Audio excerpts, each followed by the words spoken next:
नमस्कार दोस्तों, daily news India में आपका बहुत बहुत स्वागत है। हजारीबाग में झारखंड के अंदर यशवंत सिन्हा के पुत्र जो पहले मिनिस्टर रह चुके हैं जयंत सिन्हा, उन्होंने वोट क्यों नहीं किया? भारतीय जनता पार्टी की ओर से उनको एक नोटिस दे दिया गया कि आपने वोट क्यों नहीं दिया। दरअसल बहुत समय से कुछ ऐसा लग रहा था कि जैसे जयंत सिन्हा एक किस्म से भारतीय जनता पार्टी से थोड़े थोड़े दूर हो रहे थे और कुछ साल पहले जो कि एक उप वित्त मंत्री थे, वहाँ पर स्टेट फाइनेंस मिनिस्टर भी थे, उसके बाद ये फेवर से बाहर हो गए। एक किस्म से कहा जाए तो जयंत सिन्हा सिवाय एक यशवंत सिन्हा के पुत्र होकर रह गए। उनको बाकी जितनी भारतीय जनता पार्टी की जो इम्पोर्टेंट पोस्ट होती है उससे हटा दिया गया था। यशवंत सिन्हा की मोदी के साथ जो एक किस्म से लाग लगावट है, उसको देखते हुए उसका खामियाजा जयंत चौधरी को भुगतना पड़ा।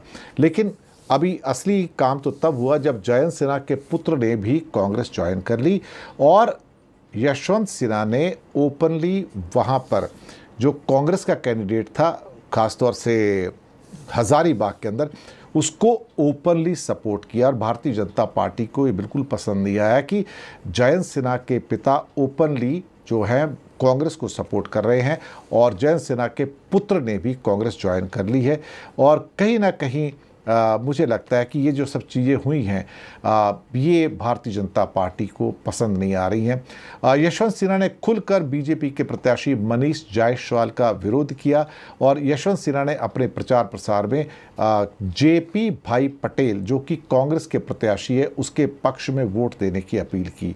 बीजेपी की केंद्रीय नेता ये सब देख रहे थे और उन्हें ये बात बर्दाश्त नहीं हुई और जयंत सिन्हा का वोट ना डालना, जयंत सिन्हा वोट डालने नहीं गए। शायद उन्होंने ये एक किस्म से अपना प्रतिरोध दिखाया कि आप मुझे प्रेशराइज नहीं कर सकते। और जयंत सिन्हा ने वोट ना देकर एक किस्म से मुझे लगता है कि भारतीय जनता पार्टी और मोदी को चुनौती दी है कि मैं आपके साथ चलने को तैयार नहीं है। हालांकि उनको नोटिस तो थमा दिया गया है कि उनके खिलाफ डिसिप्लिनरी एक्शन लिया जाएगा, अनुशासनात्मक कार्रवाई भी की जाएगी। लेकिन मुझे लगता है कि जयंत सिन्हा भी कुछ मन शायद बना चुके होंगे, तभी वो ऐसा कर रहे हैं, वरना ऐसा कभी भी नहीं होता। खैर, अब जो हुआ सो हुआ। लेकिन हाँ, मोदी को चुनौती देने के लिए हजारीबाग से जयंत सिन्हा भी लगता है खड़े हो गए हैं। धन्यवाद आप सबका।